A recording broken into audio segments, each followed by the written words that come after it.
नमस्कार, आर्य न्यूज देख रहे हैं आप। मैं हूं आपके साथ पल्लवी सिंह। भारत के chief justice of India CJI Uday Umesh Lalit ने देश की सर्वोच्च अदालत सुप्रीम कोर्ट में मामलों को सूचीबद्ध तरीके से एक रूपरेखा उनकी तैयार कर ली है। उन्होंने बताया कि संविधान पीठ अब सप्ताह में 3 दिन यानी कि मंगलवार, बुधवार और गुरुवार को सुनवाई करेगी और साथ ही ये भी बताया गया है कि हर एक हफ्ते में करीब 7.5 घंटे सुनवाई होगी, जिसमें संविधान पीठ का उद्देश्य हर हफ्ते कम से कम एक मामले को निपटाना होगा। साथ ही उन्होंने ये भी जानकारी देते हुए बताया कि वो चाहते हैं कि अक्टूबर की शुरुआत तक हमारे सामने 4 मामलों की बहस पूरी हो जाए।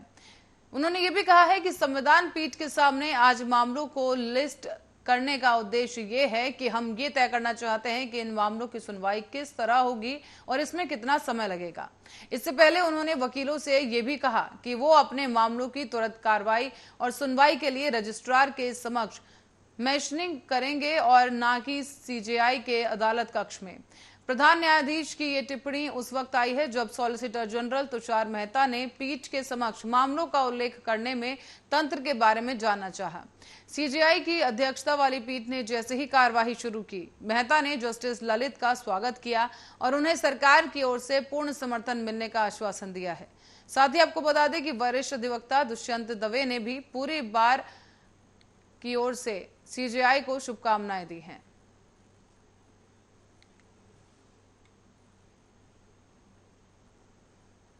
और जम्मू कश्मीर के पूर्व सीएम गुलाम नबी आजाद ने हाल ही में कांग्रेस से इस्तीफा दिया है, उसका ऐलान कर दिया है और साफ कर दिया है कि वो बीजेपी में शामिल नहीं होंगे, बल्कि वो जल्दी ही जम्मू कश्मीर में एक नई पार्टी का ऐलान करेंगे और चुनाव में उतरेंगे।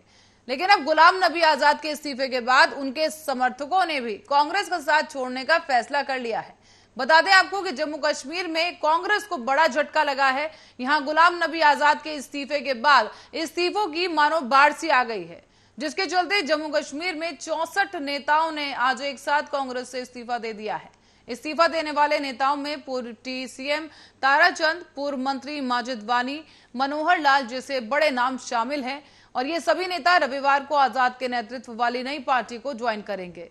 कांग्रेस से जिन 64 नेताओं ने इस्तीफा दिया है, उनमें पूर्व डिप्टी सीएम ताराचंद, पूर्व मंत्री माजिद वानी, घारू चौधरी, मनोहर लाल शर्मा और पूर्व विधायक बलवान सिंह समेत जम्मू कश्मीर कांग्रेस के सचिव नरेंद्र शर्मा और महासचिव गौरव मगोत्रा शामिल है।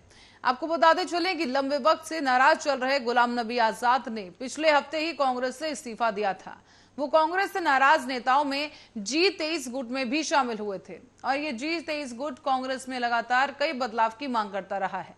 आजाद ने कांग्रेस से इस्तीफा देने के बाद ऐलान कर दिया था कि वो बीजेपी में शामिल नहीं होंगे। उन्होंने ये भी कहा कि वो जम्मू कश्मीर में एक नई पार्टी का गठन करेंगे और विधानसभा चुनाव में उतरेंगे।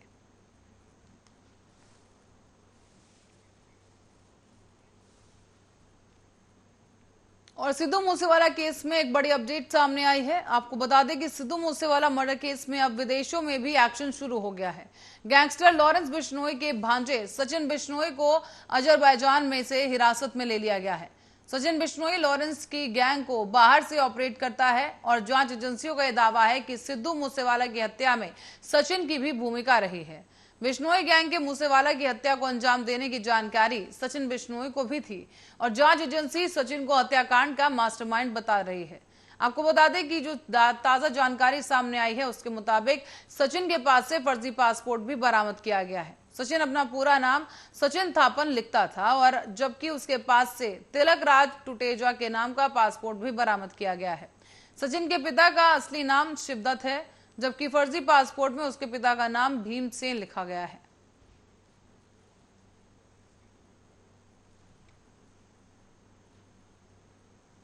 और इस बीच आपको बता दें कि केंद्रीय अन्वेषण ब्यूरो यानी सीबीआई की टीम दिल्ली के उप मुख्यमंत्री मनीष सिसोदिया के बैंक लॉकर की जांच करने के लिए पंजाब नेशनल बैंक के वसुंधरा स्थित सेक्टर 4 वाले ब्रांच पर पहुंच गई है।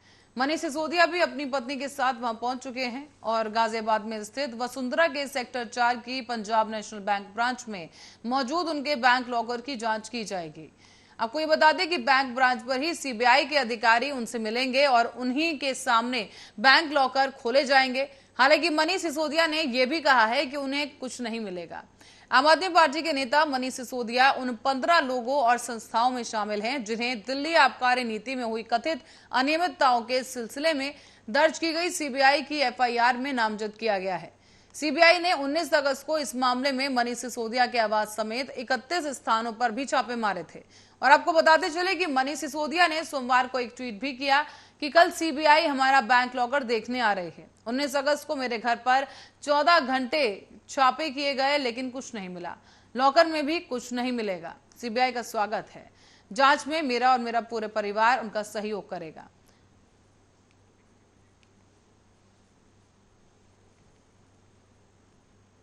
अब बढ़ते अगली खबर की ओर। परिवर्तन निदेशालय ने तृणमूल कांग्रेस के नेता अभिषेक बैनर्जी को कोयला घोटाला मामले में एक बार फिर से समन जारी कर दिया है। बता दें आपको कि बैनर्जी ने 2 सितंबर को ईडी के सामने उन्हें पेश होना होगा और ये पहली बार नहीं है कि जब उन्हें समन जारी किया गया है। इससे पहले भी उन्हें इस मामले में ईडी कई बार तलब कर चुकी है। यही नहीं बल्कि परिवर्तन निदेशालय ने कोयला घोटाला के मामले में उनकी पत्नी रुजिरा बैनर्जी से भी पूछताछ की थी। गौरतलब है कि तृणमूल कांग्रेस छात्र परिषद की सभा में अभिषेक ने सोमवार को ही इस बात का शक जाहिर किया था कि इस सभा की कामयाबी के बाद उनसे पूछताछ या फिर से एक बार छापेमारी हो सकती है। उन्होंने कहा था कि हालांकि मैं उनसे डरता नहीं हूं। जानकारी के मुताबिक अभिषेक बैनर्जी से कोयला घोटाला के मामले में पूछताछ के लिए दिल्ली से ईडी ऑफिसर्स की एक स्पेशल टीम आ रही है और ईडी की ये स्पेशल टीम ही बैनर्जी से इस मामले को लेकर सवाल जवाब करेगी। अब आपको ये बताते चलें कि ईडी ने अभिषेक बैनर्जी से पिछले साल बंगाल विधानसभा चुनाव के बाद सितंबर के महीने में करीब 8 घंटे तक पूछताछ की थी और अभिषेक और उनकी पत्नी रुजिरा बैनर्जी दोनों ही बंगाल के रहने वाले हैं। इसीलिए कहा गया कि उन्हें पूछताछ के लिए दिल्ली में पेश होने के लिए न कहा जाए। इसको लेकर दिल्ली हाईकोर्ट में अपील भी डाली गई थी। हालांकि हाईकोर्ट ने 11 मार्च को इस याचिका को खारिज कर दिया था और अभिषेक को दिल्ली के ईडी ऑफिस में पेश होना पड़ा था।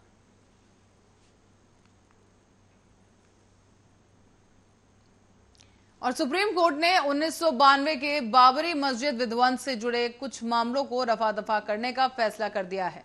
अदालत ने विध्वंस के बाद राज्य के अधिकारियों और कई अन्य लोगों के खिलाफ अवमानना याचिका के एक बेंच को खत्म कर दिया है। सुप्रीम कोर्ट ने वक्त बीतने के साथ नोट किया और कहा कि अयोध्या पर साल 2019 के शीर्ष अदालत के फैसले को देखते हुए अवमानना का मामला अब आगे नहीं चल सकता है। सुप्रीम कोर्ट ने यह भी कहा है कि अवमानना याचिका को पहले सूचीबद्ध किया जाना चाहिए था, लेकिन हिंदू और मुस्लिमों के मध्य अयोध्या जमीन विवाद के फैसले जो कि 9 नवंबर 2019 के बाद अब इस मुद्दे पर सुनवाई वाजिब नहीं है। एक याचिकाकर्ता मोहम्मद असलम ने भूरे ने बताया है कि साल 1991 में एक याचिका दायर की गई थी, जबकि उन्होंने साल 1992 में अवमानना याचिका दायर की। हालांकि उन्हें साल 2010 में उनकी मौत हो गई थी और याचिकाकर्ता की मौत का हवाला देते हुए शीर्ष अदालत ने बाबरी मस्जिद विध्वंस केस में यूपी के पूर्व मुख्यमंत्री कल्याण सिंह के खिलाफ अदालत की अवमानना से जुड़े केस को भी बंद कर दिया है।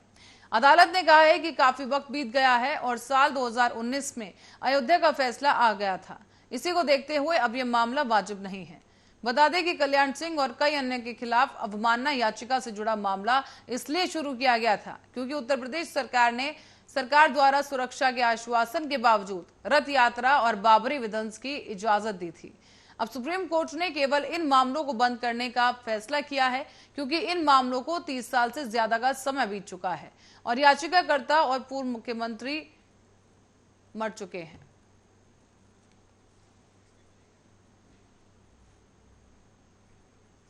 बढ़ते अगली खबर की ओर। रायबरेली से खबर है कि उत्तर प्रदेश सरकार के अल्पसंख्यक कल्याण राज्य मंत्री दानिश आजाद अंसारी एक दिवसीय दौरे पर रायबरेली पहुंचे हैं।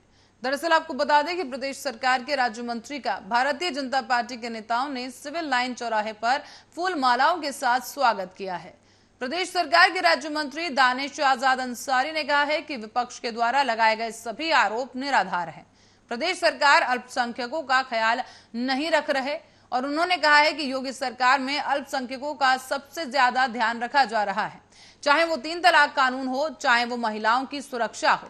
2024 को लोकसभा चुनाव को लेकर अखिलेश यादव के हर जिले में प्रचार करने को मंत्री दानिश आजाद ने कहा कि जनता पूरी तरीके से समाजवादी पार्टी को नकार चुकी है। अब उनके दौरे का जनता पर कोई असर नहीं पड़ेगा। देखिए, सरकार पे ऐसा कोई आरोप नहीं लगता है। ये जो बात आप कह रहे हैं वो विपक्षी दल जो सपा है, बसपा है, कांग्रेस है, ये लोग ऐसी बेबुनियाद और झूठी बातें फैलाते हैं। आम जनमानस को योगी सरकार से पूरी तरह से खुशी है और जिस तरीके से अल्पसंख्यक समाज के लिए और युवाओं के लिए योगी सरकार ने तमाम योजनाओं के माध्यम से उनको लाभ पहुंचाने का काम किया है, चाहे उनकी शिक्षा हो, चाहे सुरक्षा हो, चाहे व्यापार हो, चाहे महिला सशक्तिकरण हो, हर मोर्चे पे योगी सरकार ने अल्पसंख्यक समाज को, मुस्लिम समाज को आगे।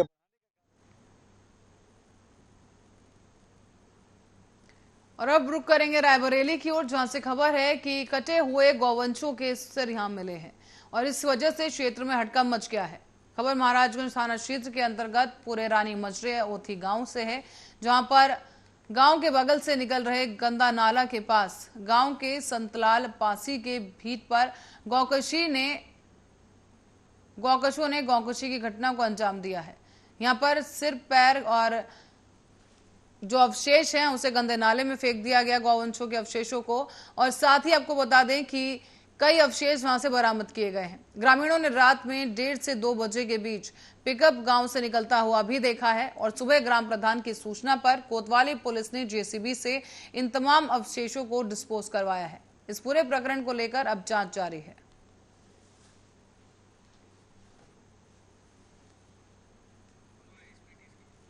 आपको बताते चलें कि कटे हुए गौवंशों के सिर यहां मिले हैं और इसी वजह से क्षेत्र में हड़कंप मच गया है।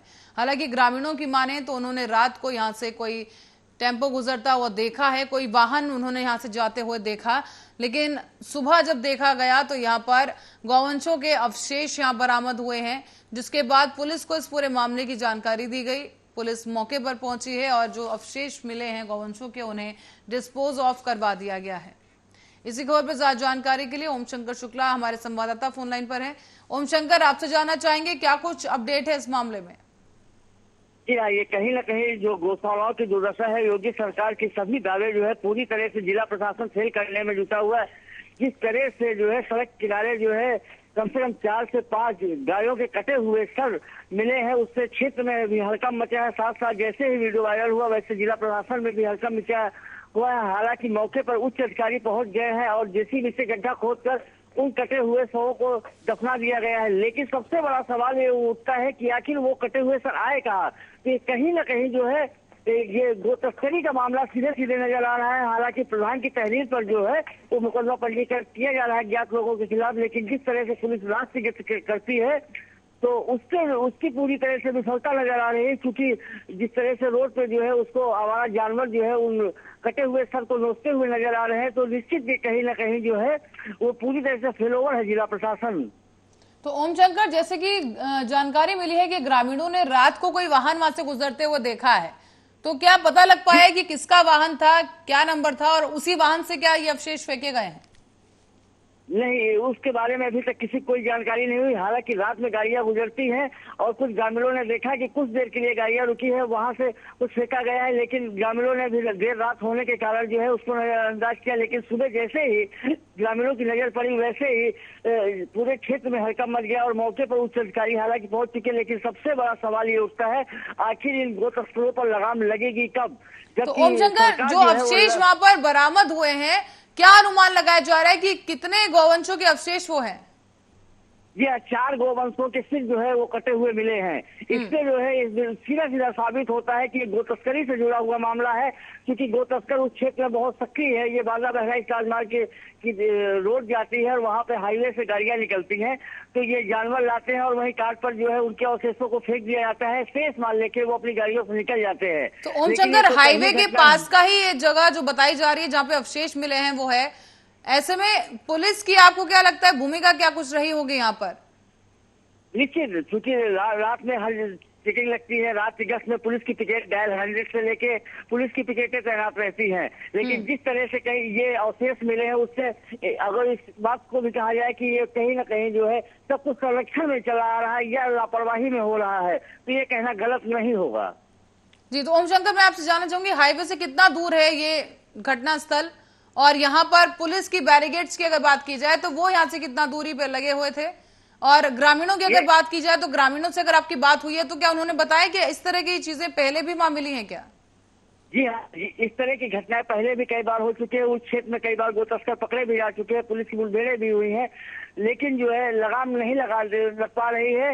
इससे ये साबित हो रहा है कि मिली भगत जरूर सामने आ रही है, लेकिन ग्रामीणों में एक जबरदस्त आक्रोश देखने को मिला। हालांकि मौके पर जिला प्रशासन की टीमें पहुंच गई हैं और जेसीबी से गड्ढा खुदवा कर जो है वो गोवंशों के कटे हुए सरों को दफना दिया गया है। लेकिन सवाल उठना लाजमी है कि आखिर गोवंशों के कटे हुए सर वहां आए कैसे।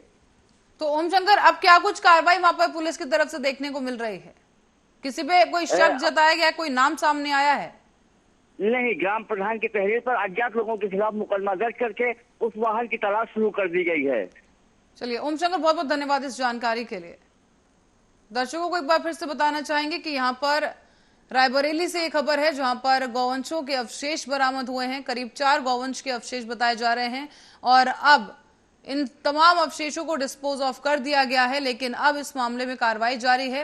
हालांकि कोई चश्मदीद सामने नहीं आ पाया जो गाड़ी का नंबर बता सके, लेकिन पुलिस की तरफ से इस मामले को संज्ञान में ले लिया गया है और उस गाड़ी को ढूंढने की कोशिश यहां पर जारी है और लगातार तफ्तीश जारी है।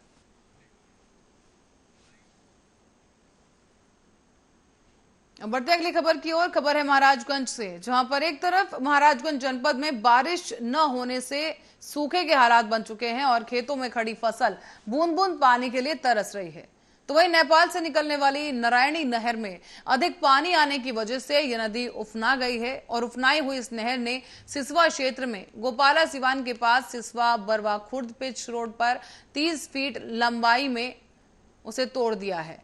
इससे कई गांव के लोगों की राह रुक गई है और यहाँ आपको बता दें कि आवागमन में लोगों को खासा परेशानी हो रही है। इस पानी की धारा में एक बाइक सवार बहने लगा, जिसे किसी तरह से वहां बचा लिया गया है। फिलहाल मौके पर पुलिस पहुंच चुकी है और आवागमन को रोक दिया गया है। अब आपको बता दें कि नारायणी नहर में अधिक पानी आ जाने की वजह से पानी का वेग इतना अधिक रहा कि गोपाला सिवान के पास 4 मीटर चौड़ी पिच सड़क को 30 फीट लंबाई में तोड़ दिया गया है। इससे कि आवागमन पूरी तरह से बाधित हो चुका है और इस दौरान एक व्यक्ति अचानक से पानी में बहने की भी उसकी खबर आई है। हालांकि उसे वक्त रहते बचा लिया गया। शोर शराबा सुनकर पहुंचे लोगों ने किसी तरह से इस बाइक सवार को बाहर निकाला है और बड़ी नहर के टूटने की जानकारी सिंचाई खंड प्रथम के अधिकारियों को भी दी गई है। नहर टूटने से खेतों में तेजी के साथ पानी भरने लगा है और सिंचाई विभाग के जिम्मेदारों का ये कहना आ रहा है कि नहर टूटने की सूचना मिली है और विभागीय कार्रवाई शुरू कर दी गई है।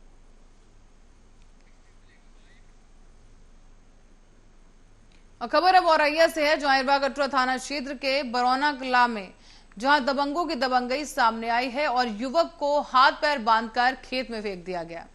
थाने में चौकीदार के पद पर तैनात छविनाथ कठेरिया के बेटे पिंटू को 5 से 6 लोगों ने तमंचे के बल पर बाग से उठाकर एक खेत में ले जाकर पहले जमकर पीटा और उसके बाद दबंगों ने मारपीट कर उसके मुंह पर कपड़ा और हाथ पैर बांधकर उसे फेंक दिया है। बता दें कि इस युवक को यमुना नदी में सुबह के वक्त खेतों में किसानों ने जब वहां पहुंचे तो उन्होंने देखा और अधमरी अवस्था में इस घायल युवक को बंधा हुआ पाया गया है। आपको बता दें कि जो तमाम दबंग थे इस युवक को अधमरी हालत में छोड़कर वहां से बेखौफ होकर भाग गए और भाग बगीचे के विवाद को लेकर इन दबंगों ने तमंचे के बल पर इस युवक के साथ अमानवीय कृत्य किया है।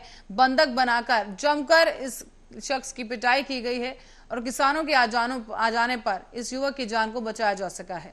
घटना की सूचना मिलने पर मौके पर पहुंचे थाना अध्यक्ष राम सहाय पटेल, उप निरीक्षक राजेश कुमार और पुलिस जांच में जुटी है। और आपको बता दें कि पीड़ित ने गांव के 5 से 6 लोगों पर इस घटना को अंजाम देने का आरोप लगाया है। कौन पकड़ ले गया? अवधेश और मोनू, दबुआ, भूरे, प्रधान जी को। कौन प्रधान जी का? अल्ली प्रधान जी। कहाँ पकड़ ले गए थे?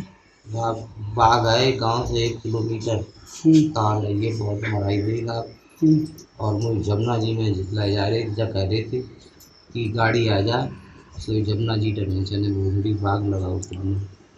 हाँ, तो बस वो तौले हुई। हम शाम को खाना खाना खिलाए, फिर 2 बजे तक वहाँ रहे। दोपहर 2 बजे तक? 2 बजे तक फिर हम घर चले गए। तो ये कहाँ रहते थे? वहीं पर लिपटी। कहाँ? मड़ैया बंगला है। बाग है जो? हाँ बाग। फिर क्या हुआ? हम घर चले आए, फिर उसके बाद में 3 बजे हमारे ससुर, हमने कहा कि पापा जी देख के आओ, वहाँ लेटे हैं। तो वहाँ जब गए तो वहाँ आती नहीं जी। और अब रुक करेंगे इस वक्त की बड़ी खबर की ओर। गाजीपुर से एक बड़ी खबर सामने आ रही है। आपको बता दें कि माफिया मुख्तार अंसारी पर पुलिस का शिकंजा अब कस गया है। मुख्तार की 4 करोड़ की बेनामी संपत्ति को कुर्क कर लिया गया है। बताते चले कि मुख्तार के खास करीबी जफर उर्फ चंदा के नाम थी ये संपत्ति और मोहम्मदाबाद थाना क्षेत्र के मोहम्मदाबाद कस्बे में ये प्रॉपर्टी बताई जा रही है और करीब 4 करोड़ की बेनामी पुलिस जमीन को जो है पुलिस ने सीज कर दिया है। बड़ी खबर इस वक्त की आपको बता रहे हैं, मुख्तार अंसारी की 4 करोड़ की बेनामी जमीन को पुलिस ने सीज कर लिया है। बाराबंकी में एम्बुलेंस प्रकरण समेत 1 दर्जन मामलों में चंदा आरोपी है जिसके नाम पर इस संपत्ति को किया गया था। और आपको ये भी बताते चलें कि अवैध रूप से अर्जित की गई संपत्ति पर कुर्की की कार्रवाई की गई है। मुख्तार की 4 करोड़ की ये संपत्ति जिसे कुर्क कर लिया गया है। अब बता दें कि मुख्तार के करीबी जफर उर्फ चंदा के नाम पर यह संपत्ति थी और चंदा पर एम्बुलेंस प्रकरण समेत 1 दर्जन से ज्यादा मामले दर्ज हो चुके हैं पहले ही। और गाजीपुर से खबर सामने आ रही है जहां पर 4 करोड़ की एक प्रॉपर्टी को सीज कर लिया गया है।